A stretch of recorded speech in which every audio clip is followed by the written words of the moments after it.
Assalamualaikum warahmatullahi wabarakatuh. Kembali lagi di channelnya Kak Nur. Buat kalian semua yang sudah mampir di channelnya Kak Nur, langsung aja ya. Jadi terima kasih banyak buat yang sudah ngeklik videonya Kak Nur ini.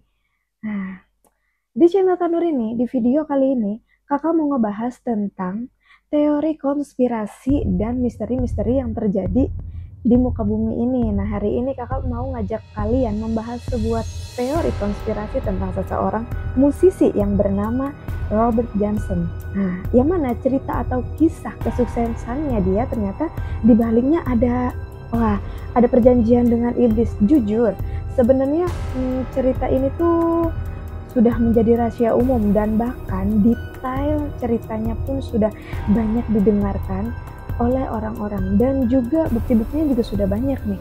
Walaupun sebagian orang itu masih kompresif, ada yang pro, ada yang kontras dengan cerita ini, terutama para fansnya. Pasti mereka nggak percaya dengan kisah ini, tetapi bukti-bukti tentang kisah perjanjian dari Robert Johnson dengan iblis ini banyak banget. Dan sebagian seorang musisi di era 90-an, Robert Johnson dengan kemampuan memainkan gitarnya itu benar-benar sangat luar biasa dan bagus banget gitu kan. Nah, karena ada perjanjian dengan iblis itu, nah untuk cerita ini kakak tidak minta kalian untuk percaya atau mengimani cerita ini, tapi paling tidak kalian tahu bahwa cerita ini adalah yang sudah didengarkan oleh semua penggemar dari Robert Johnson ini. Mengetahui cerita ini, misteri atau konspirasi perjanjian iblis musisi yang bernama Robert Johnson, langsung aja kita bahas kali ya di peristiwa misteri dari berbagai sisi ini. Sebelumnya kita bahas dulu ya profil dari Robert Johnson.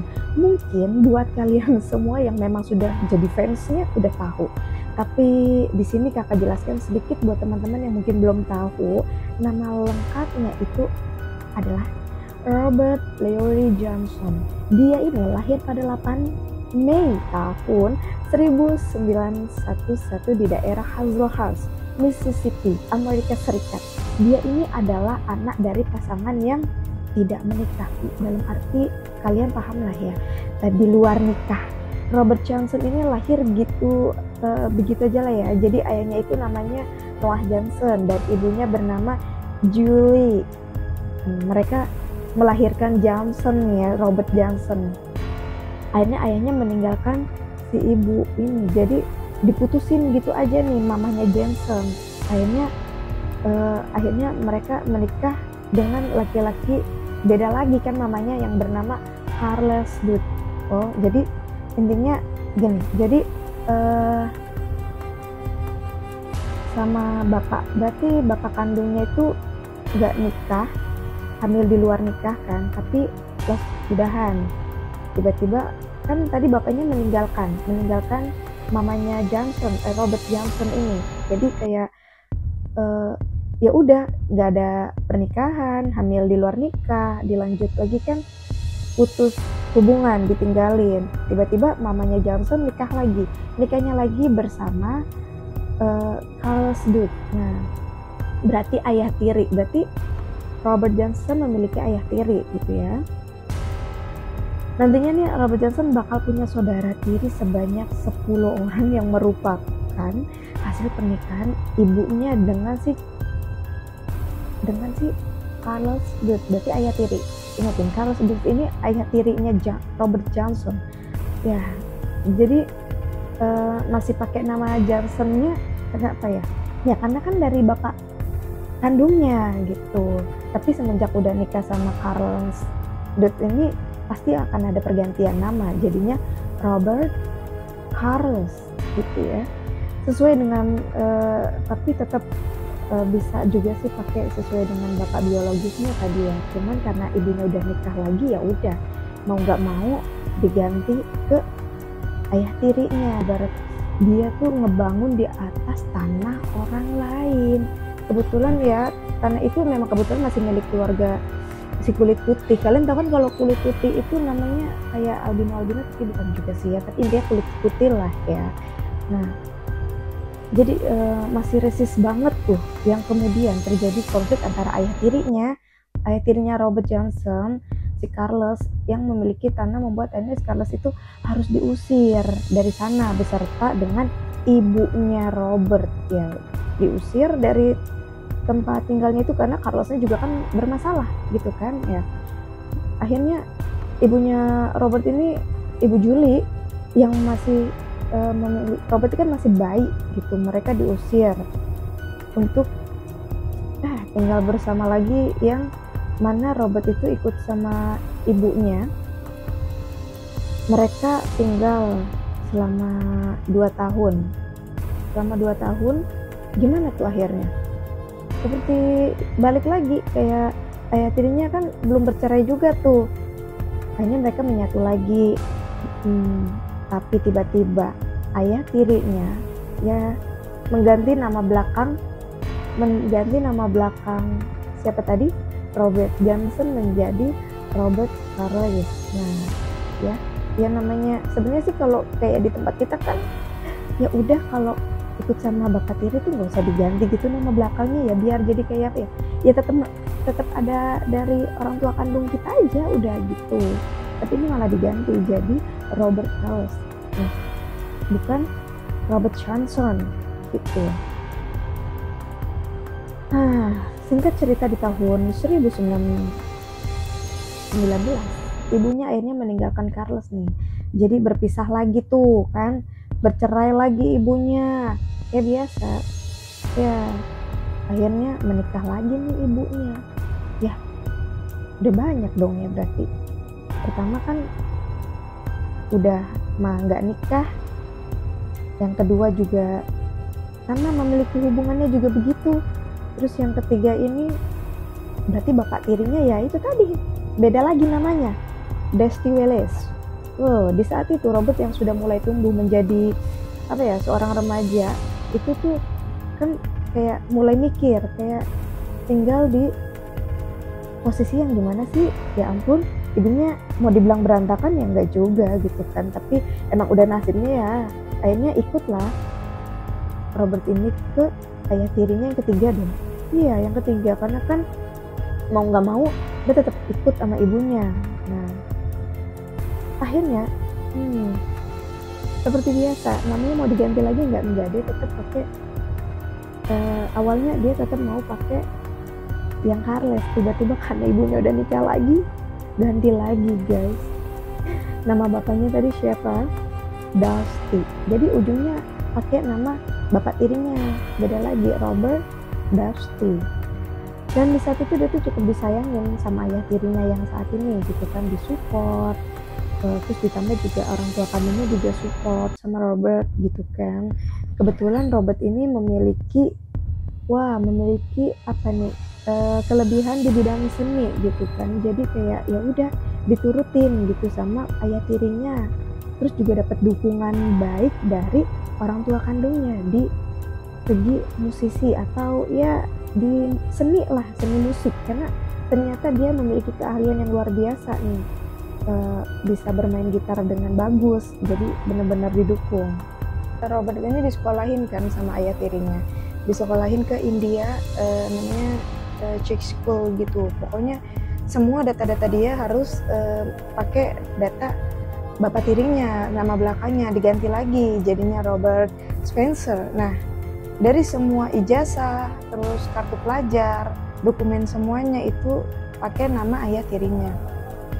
Tak lama kemudian, singkat cerita, Robert ini lulus dari sekolah kan. Lulus dari sekolah, akhirnya dia merubah namanya lagi menjadi Robert Johnson sesuai dari ayah biologisnya. Ya, meneruskan lah. Tiba-tiba saat sudah mulai remaja, dia bertemu dengan dua musisi. Dua musisi ini bernama Sondhaus dan juga Webern.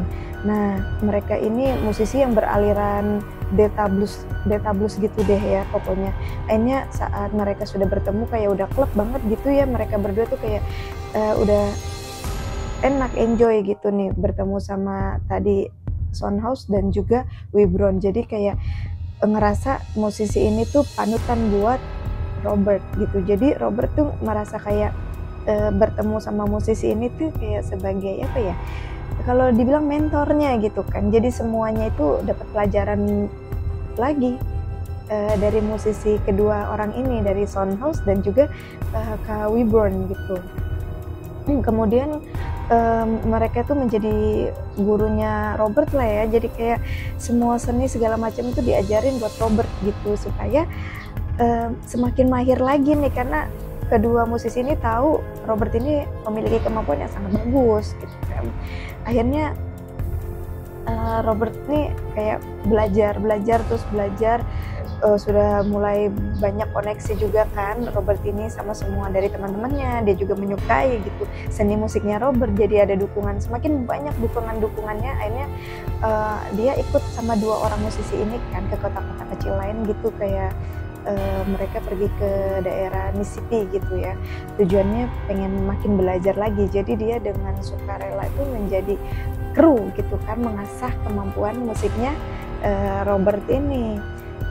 Seperti yang kita tahu ya, musisi jalanan di Amerika itu beda sama yang ada di Indonesia. Jadi kayak apa ya, beda banget. Kalau dia di sana tuh nggak ada yang namanya kayak di Indonesia kan ngamen, datang gitu ngamen, kalau nggak dikasih marah-marah gitu. Beda sama yang di sana, karena dia di sana tuh dapat tempat yang benar-benar, kalau yang ngamen tuh udah ada tempatnya gitu loh, nggak kayak di Indonesia lah. Di Indonesia tuh pengamen tuh berantakan gitu ya di mana-mana. Tapi kalau di luar negeri itu tuh beda gitu, beda banget. Kayak dia udah punya tempatnya, tinggal cuman kayak naruh kotak alat musiknya tuh udah ada tempatnya gitu loh ya. Orang Amerika tuh kayak gimana sih, effortnya juga beda kan. Kalau kayak kita yang ngamen-ngamen tuh apa ya, pakaiannya juga lusuh apa segala macam gitu. Kalau di Amerika tuh enggak, mereka rapi-rapi, bagus-bagus. Nah jadi apa ya, nggak ada yang aneh-aneh kayak di Indonesia gitu. Kalau ada yang ngamen nggak ngasih kan marah-marah ya, kitanya yang dimarahin. Tapi kalau di luar negeri tuh enggak, jadi kayak ada yang mau ngasih alhamdulillah, nggak ada yang ngasih tuh ya udah, yang penting dia tuh mengalurkan bakatnya gitu kan. Terus dia juga senang menghibur orang di sana, bermain musik, emang itu keahliannya Robert gitu kan di sana, dan didukung sama musisi dua tadi yang sudah dijadikan mentornya dia gitu kan. Jadi kayak semua akhirnya tuh benar-benar mendengar kualitas terbaiknya Robert. Nah, hanya gimana ya? Jadi kayak semua orang tuh yang datang ke situ tuh mau denger banget suaranya Robert, dari musiknya itu. Jadi semakin berkalangan tuh, dari mana aja datang tuh cuman mau mendengarkan Robert kan, memainkan alat musiknya. Jadi apalagi memainkan alat musik kayak jazz gitu kan, luar biasa. Sampai akhirnya Robert ini bisa menulis lirik lagu, terus juga dia bisa apa ya, menciptakan suasana saat dia sedang bermain gitarnya. Jadi singkat cerita, pribadian dia itu semakin gitu loh, semakin kayak wah, kayaknya percaya diri dia itu semakin meningkat lagi. Di tahun 1931, seiring dengan kemampuannya Robert ini ya, wah luar biasa. Jadi kayak tampil di beberapa bar, dia tuh udah mulai di banyak panggilan gitu kan. Kalau kayak mulai bagus gitu, jadi banyak yang senang, terus dipanggil di mana-mana gitu kan. Semakin orang tuh banyak yang takjub gitu. Wow, luar biasa. Mungkin sama lah kayak di Indonesia, kalau udah ada yang luar biasa sampai kita tertakjub aja, kita sampai manggil gitu kan. Mungkin bos-bos besar itu sampai mau ketemu gitu. Akhirnya dia saking jagonya sampai dia menulis lagu sendiri gitu kan, sampai orang-orang tuh ya luar biasa gitu. Udah nggak lagi nih dia itu kayak ngamen di pinggir tuh, udah nggak. Dia kan sekarang udah dapat panggilan di bar, di tempat yang udah benar apa ya, luar biasa gitu tempat-tempatnya ya. Jadi kayak dia tuh beruntung banget gitu, udah punya mentor yang baik-baik, terus semakin banyak tingkat-tingkat apa ya, ilmu yang dia ambil gitu kan. Akhirnya dia tuh sampai di bar, atau dia yang udah mulai hampir terkenal gitu, sudah sampai wah followersnya juga udah banyak banget gitu kan. Kebetulan tuh dia bertemu sama Johnny Sain gitu ya, dia lagi tampil gitu. Akhirnya Robert nih langsung kayak wah seneng gitu disamperin lah, kayak ngobrol-ngobrol aja biasa. Di tahun 1936 di sana dia tuh bernyanyi dan semuanya itu hampir banget pada tertarik dengan Robert Johnson ini. Akhirnya nggak lama ada perhatian banget nih dari penyanyi ternama yang biasanya dikenal dengan nama panggungnya itu Esper ya. Jadinya dia mulai kenalan lagi nih, jadi ada ilmu lagi, setiap ilmu itu dia ambil aja gitu kan. Yang bernama Harry Columbus atau yang biasa dikenal itu tadi siapa, Esper ya. Melihat Robert ini kayaknya berbakatnya udah luar biasa gitu, akhirnya Robert ini ke Donlau atau diajak ke Donlau buat sesi rekaman gitu, karena sayang banget kan, udah bagus, main gitarnya bagus, semuanya skillnya tuh udah ada gitu. Akhirnya dia tuh diajak ke Donlau untuk merekam semua lagu-lagu yang memproduksi albumnya. Jadi itu ada di salah satu daerah San Antonio, Texas. Nah, akhirnya karena sudah dikenal dengan banyak pihak label gitu kan, Robert ini semakin makin nih dia. Akhirnya mulailah dia merekam beberapa lagunya seperti Heart Woman Blues, terus juga ada dari Crossroad Blues ya, sampai hingga akhirnya itu rekaman dia tuh meledak gitu kan, meledak sebanyak 5.000 kopi tuh, kayak wow luar biasa ya kan, karena kapan lagi gitu dia tiba-tiba bisa mencapai seperti itu dalam sekejap. Iya dong, di era 90-an tuh cepet banget gitu kan. Akhirnya ya udah di 1937 tuh mulai nih Robert tuh mulai dikenal saking ramenya lagi kan, semakin gitu, sampai dia tuh pergi ke daerah Louis, Missouri, dan udah pasti di daerah Mississippi itu udah manggungnya kan luar biasa gitu kan, sampai dia itu kebanjiran job. Wow, secepat itu sampai dia kebanjiran job, jadi naik tuh kan, mulai banyak juga kan uangnya dari hasil tadi rekamannya gitu. Sudah dikatakan sudah gimana ya, sudah ya kalau dibilang tuh kayak udah terkenal banget ya, cepet gitu, terkenal tuh cepet banget, sampai akhirnya mulailah nih taraf hidupnya mulai membaik, semuanya udah berjalan baik ya. Akhirnya Robert ini memutuskan untuk menikah, tapi ini tuh dia nikah yang kedua kali, karena sebelumnya dia udah nikah ya, dia sudah nikah. Terus di dalam pernikahan yang pertama tuh, pernikahannya sama perempuan itu yang bernama Virginia Travis pada bulan Februari tahun 1929, menikah dengan perempuan Virginia ini ya kan, si Virginia ini masih usia 16 tahunan gitu kan. Akhirnya meninggal ya udah di bulan Mei 1931. Akhirnya dia menemukan seseorang lagi kan, menikah yang bernama Kaleta Craft. Nah, di saat itu dia memang punya istri gitu kan selama karirnya, jadi dikelilingin banyak wanita juga, sampai-sampai ini kayak di tahun 2000 tuh kayak punya anak dari hubungan gelapnya. Emang gimana sih cara dia nikah, kayak seneng aja gitu, terus tiba-tiba hamil ya, diadain pernikahannya juga kayak enggak gitu, tapi ya dibilangnya di sana tuh ya udah nikah gitu. Akhirnya dia punya berhubungan gelap gitu, terus punya anak juga sama yang namanya Virgie James Smith. Wow, jadi kayak jadi kayak keturunan dari mamanya nggak sih, kayak nikah lagi gitu deh pokoknya ya. Dalam perjalanan karirnya tuh Robert tuh memiliki pengaruh besar kayak di musisi rocknya itu di tahun 1960-an sampai dengan 1970-an meluncurkan album yang berjudul King of Delta Blues. Wow, King of Delta Blues ya. Di bawah labelnya itu ada Columbia Records gitu ya. Jadi benar-benar luar biasa lah lagu-lagunya. Jadi makin banyak musisi solo serta band yang terinspirasi sama Robert Jones ini ya. Hanya ada salah satu namanya Bob Dylan, The Rolling Stone, Jimi Hendrix, Eric Clapton, dan masih banyak lagi. Nah, bisa dikatakan dia ini musisi yang sangat berpengaruh banget gitu kan, karena luar biasa dong misteri perjalanannya gitu, dengan cepat banget gitu kan. Kayaknya si Robert ini kayak orang tuh punya feeling secepat itu dia pakai apa gitu, kayak ada yang udah apa, jangan-jangan dia pakai kayak ilmu goib gitu ya, karena cepet banget itu melesatnya gitu loh ya. Kalangan pasti ada aja gitu kan, jadi asumsi orang tuh cerita tuh kayak kecurigaan orang-orang tuh ya kemahirannya si Robert ini berasal dari yang apa ya gitu ya, dikaitkannya dengan yang iblis gitu kan, seperti kayak manusia pada umumnya lah ya.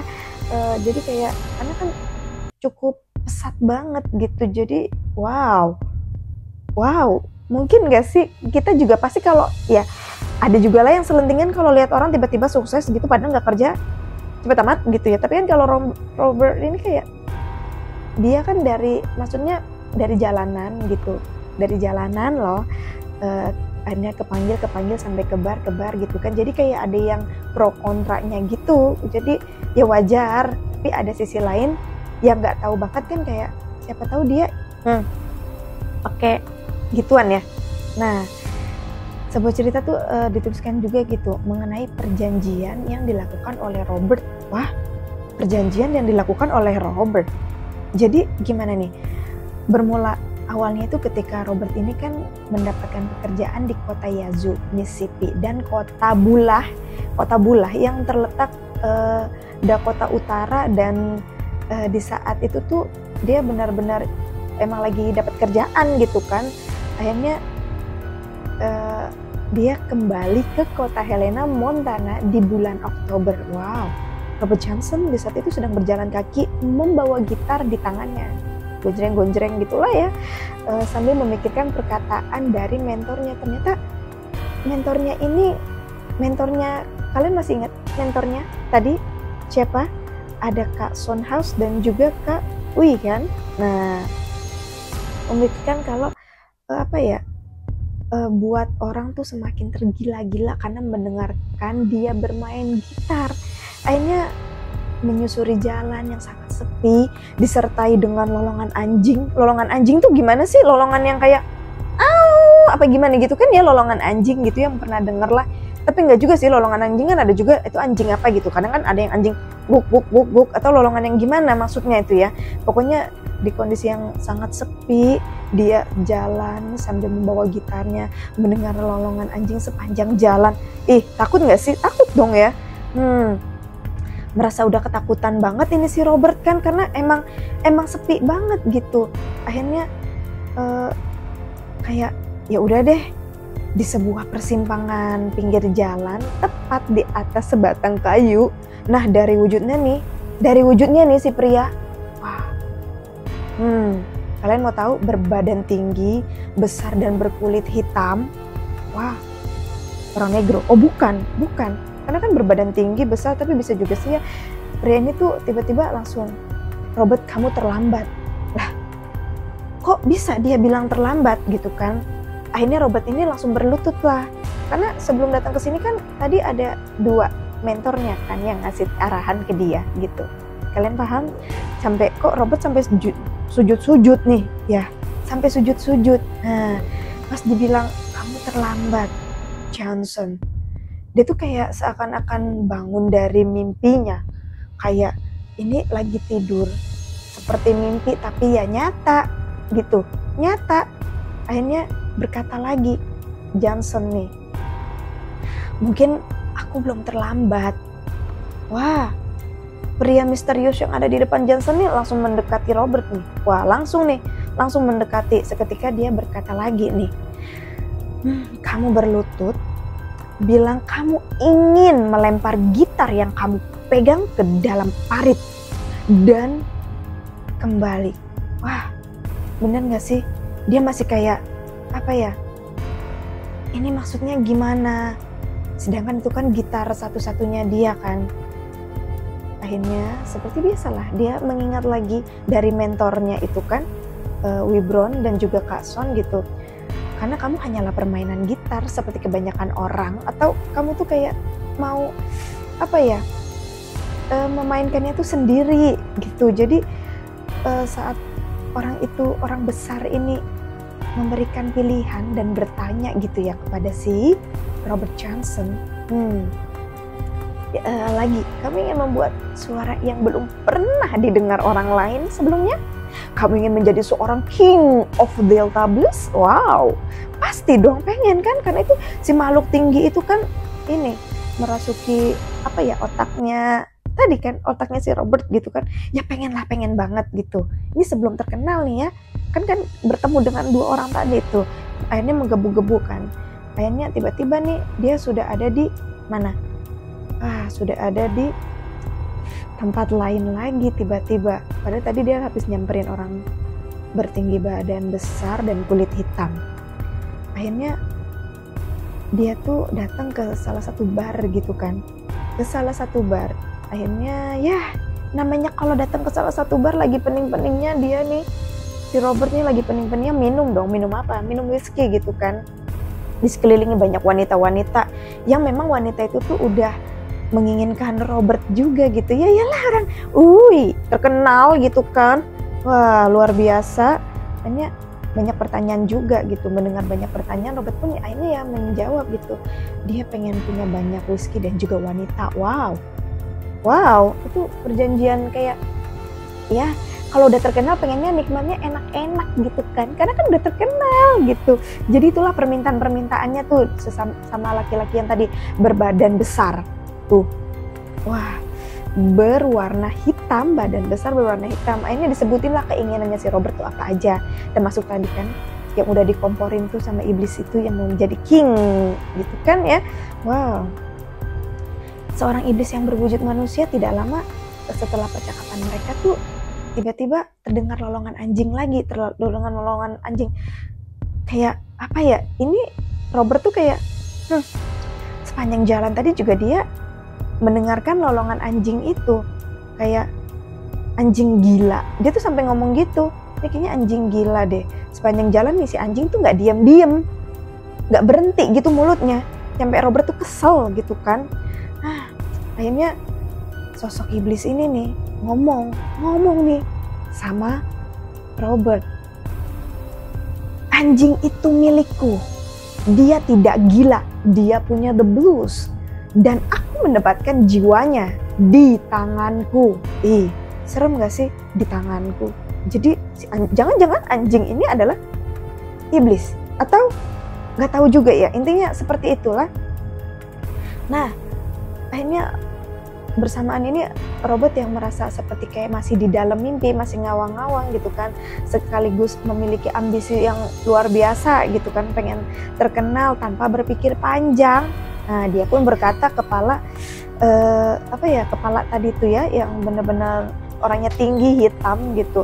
Si iblis ini dia menginginkan suara anjing tersebut gitu, menanyakan di mana dia harus harus membuat perjanjian ini gitu. Akhirnya ya mau nggak mau Robert ini mulai nih sama si iblis ini, mulailah bikin perjanjian itu. Akhirnya mengkonfirmasi bahwa Robert Johnson mau mengikuti apa yang si iblis ini inginkan, asalkan dia mendapatkan imbalan yang setimpal, yaitu kalian sudah tahu lah kalau iblis minta sesuatu yang setimpal tuh berarti nyawa, iya nggak sih?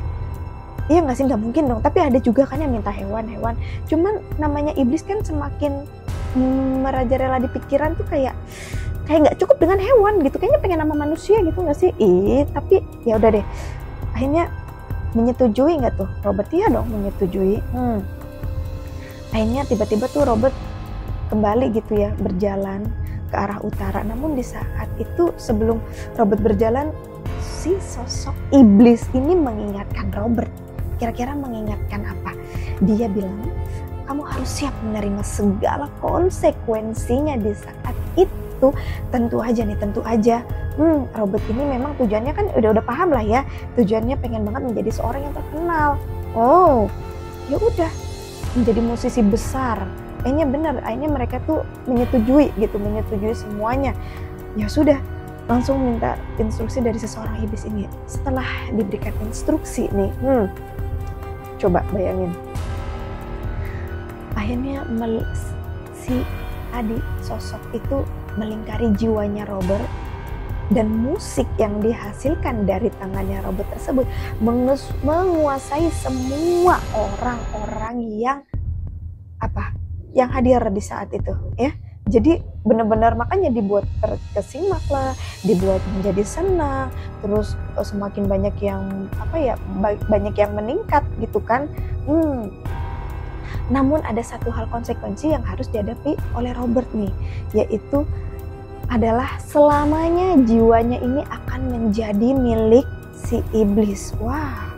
Wow, luar biasa ya. Coba bayangin, selamanya dong, jadi seumur hidup menjadi miliknya si iblis. Dari sumber yang kakak dapat ini tuh luar biasa guys. Jadi kakak sekali lagi ingatkan, mungkin cerita ini terdengar sedikit tidak nyata atau kayak dongeng gitu. Kakak juga nggak memaksa kalian ya untuk percaya, namun sebagai besar fansnya Robert nih mempercayai cerita ini karena ada yang mengarahkan kepada persimpangan jalan. Kan tadi kan persimpangan jalan tuh ya, ada persimpangan jalan yang dimaksud dalam cerita tadi itu kayak di daerah Clarksdale, tepat di mana Highway 49 bersinggung dengan Highway 61. Nah, jadi kisah ini berada di lokasi tersebut. Tetapi ada juga yang dimaksud itu berada di ujung selatan. Tadi kan di jalan ya kesannya ke ujung selatan gitu kan, menghubungkan Highway 8 dengan Highway 1 dan persimpangan Jalan Rosedale ya kan. Jalan Rosedale ini merupakan saksi bisu lahirnya Delta Blues. Lahirnya Delta Blues yang menjadi ciri-ciri khas musiknya Robert Johnson tuh semakin bagus gitu kan. Makanya jalan tersebut dipercayai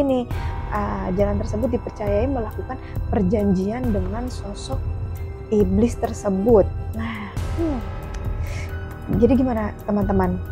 Sedikit juga ya, ada yang percaya ada juga enggak, tapi hampir banyak yang percaya gitu kalau kisah perjanjian Robert Johnson dengan iblis ini hanyalah sebuah mitos belakang gitu kan. Jadi kayak didasari bagaimana situasinya aja gitu. Kalau itu yang di sosial, betul, iya sih, benar.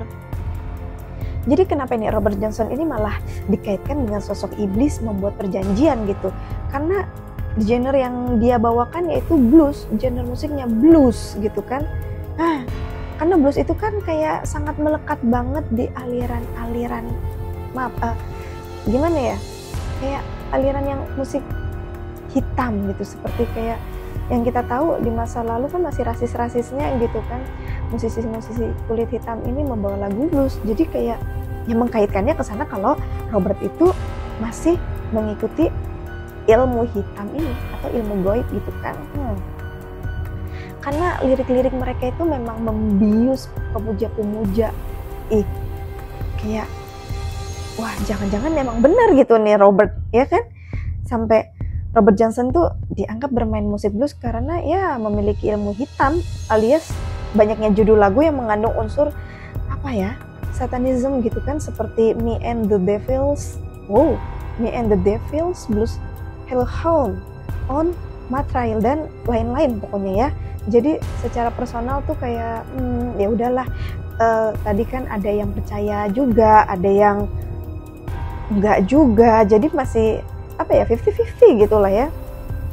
Tapi dengan pesatnya Robert Johnson ya bisa aja dong gitu kan, karena peningkatan karirnya itu yang mulai dicurigai semua orang. Wow, kayak benar-benar secara mendadak gitu. Makanya dia dikaitkan dengan satanisme itu, dianggap membuat perjanjian dengan iblis. Semoga kalian tuh nggak ada ya mau terkenal nggak pakai jalur-jalur yang begini-gini gitu ya. Kayak yang udah sih yang normal-normal aja gitu, santai-santai aja gitu ya kan. Orang-orang yang nggak banyak jadi kayak gimana ya, orang-orang kan banyak yang cemburu gitu karena cepet banget gitu. Jadi juga banyak orang-orang yang iri juga nih sama Johnson nih ya, sama Robert Johnson ini, karena ya emang cepet banget. Pastilah orang yang sukses itu nggak jauh dari kata iri, dan juga orang yang jealous gitu sama puncak karirnya kita gitu kan. Akhirnya mulai nih melampiaskan kecemburuannya itu. Rumornya ya mengatakan karena kayak dia jiwanya masuk ke iblis gitu kan. Jadi ya buktinya tuh sehingga kayak dikaitkan pakai logika aja gitu, banyak yang percaya. Ya udah deh, rumornya perjanjiannya Robert dengan iblis tuh akhirnya mulai tersebar di saat Robert Johnson malah tidak menyangkal. Ya, Robert Johnson kan nggak tahu nih kalau ternyata di belakang dia tuh banyak banget yang berpikir seperti itu gitu kan. Dia tuh nggak nyangkal gitulah. Akhirnya tuh dia coba menerima gitu. Kan. Nah, itulah tadi cerita dari kesuksesannya Robert Johnson yang bersama iblis tadi, teman-teman. Buat kalian semua, jangan lupa subscribe di ceritanya Kak Nur ini, dan terima kasih banyak ya sudah klik video ini. Terima kasih banyak, sampai bertemu lagi.